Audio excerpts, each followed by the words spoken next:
Oke, saya tambahin sedikit lagi. Ada yang mungkin nggak tahu gondang hasapi itu apa? Jadi gondang hasapi itu adalah ensemble yang ada pertama sekalinya di Batak Toba, di mana menggunakan inilah alat musik inilah yang dipakai gondang hasapi. Tidak ada sulit, tidak ada tagarik, bahkan kiwat pun tidak ada, seperti yang kita lihat di zaman sekarang. Paham? Bapak. Guys.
Terakhir kami membawakan repertoar Gunung Hasahatan, di mana Hasahatan itulah yang menutup acara di Batak Toba, di mana yang bermaknakan kemanapun kita melangkah tetap juga diberkati Yang Maha Kuasa.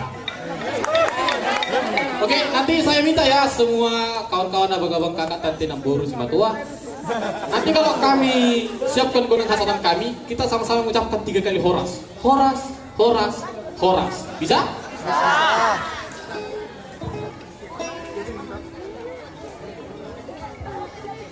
Horas.